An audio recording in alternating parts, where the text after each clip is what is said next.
Assalamualaikum warahmatullahi wabarakatuh. Belajar bareng yuk. Oke, kenalkan, nama saya Tribudi Prasetyo. Saya dari UINHAS Jember. Di Mangli sana kuliahnya ya. Oke, kita daftar. Yang belum kuliah, mari kita ke UINHAS saja.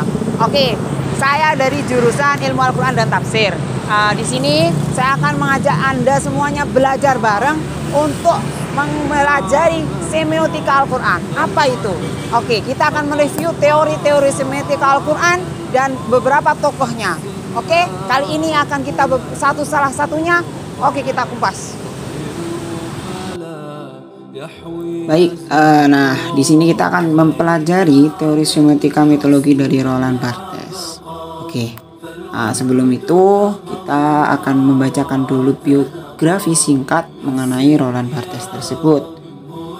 Roland Barthes ini seorang filsuf yang berasal dari Prancis ya guys.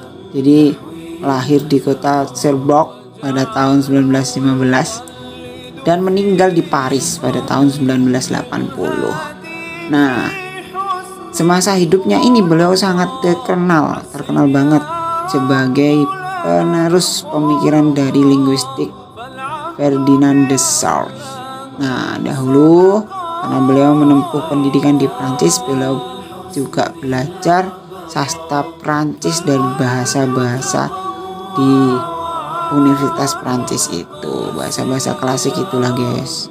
Jadi mendalami ilmu di bidang sosiologi dan tata bahasa itu, juga mengajar sosiologi tanda, simbol, representasi kolektif di Prancis.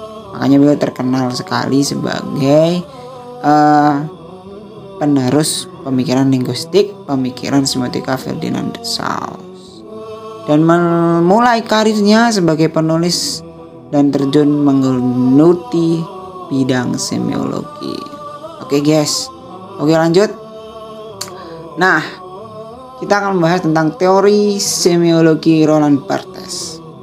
Nah, di sini sebelum itu kita akan mempelajari semiotika itu apa sih? Semiotika itu ilmu tentang tanda. Istilah semiotika kita sudah belajar, berasal dari bahasa Yunani yakni tanda, dan secara etimologi ini semiotika dihubungkan dengan kata signal, dan tanda itu dimaksudkan ada di mana-mana dan digunakan dalam kehidupan sehari-hari.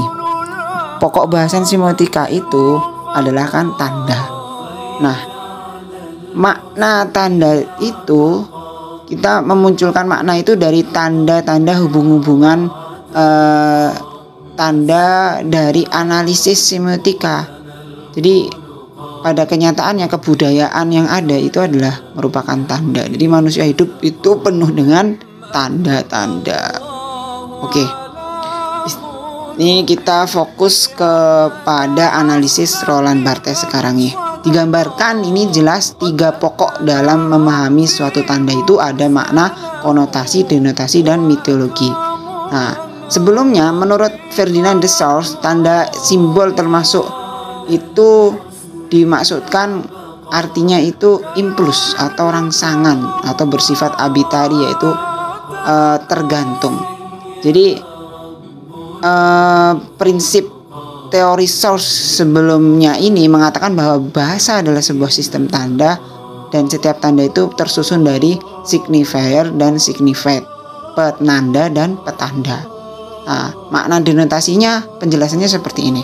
Jadi di situ kan jelas di gambarnya itu, yang pertama, makna denotasi ini dimaksudkan adalah makna yang objektif.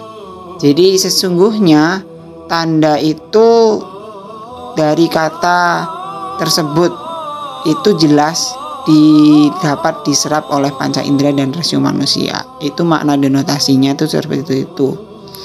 Dan makna denotasi ini digunakan dalam tingkatan yang pertama pada sebuah kata yang secara bebas memegang peranan penting. Jelasnya makna denotasi ini merupakan makna langsung, itu maksud dari gambaran sebuah tanda itu. Kalau makna konotasi, stimulasinya itu makna denotasi. Kemudian konotasi ini diartikan sebagai aspek atau makna atau sekelompok kata yang didasarkan pada perasaan atau pikiran yang ditimbulkan dari seorang penulis maupun pembaca. Misalkan nih, kata hijau merupakan jenis warna. Nah, apabila hal ini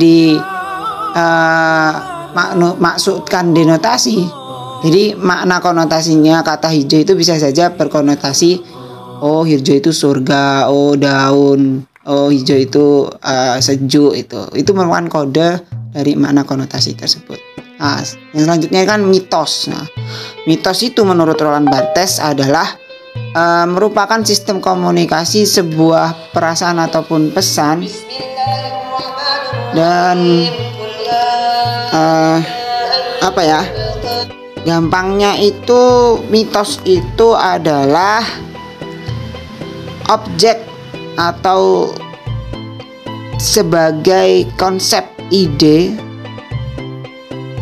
cara penandaan sebuah bentuk. Segala sesuatu bisa menjadi mitos apabila disajikan sebuah wacana. Jadi mitos itu semiologi tingkat yang kedua. Jadi tadi yang pertama itu sesuai gambar, itu yang pertama. Yang kedua itu yang mitos. Mitos sebagai tingkat kedua ini tanda sebagai sistem menjadi penanda pada sistem kedua. Dalam mitos terdapat dua sistem semiologis, yaitu linguistik yang disebut bahasa objek itu adalah berdasarkan signifier atau disebut dengan metabahasa. Jadi pertama itu tabel peta tanda Roland Barthes itu yang pertama signifier penanda atau signified petanda, dan denotatif tanda denotatif gitu. Jadi dari peta Barthes itu bahwa tanda denotatif itu terdiri atas penanda 1 dan penanda 2, akan tetapi pada saat bersamaan tanda denotatif juga bertanda konotatif. Maksudnya dengan kata lain merupakan hanya jika Anda mengenal konotasi sebuah makna. Misalkan singa itu konotasinya maknanya adalah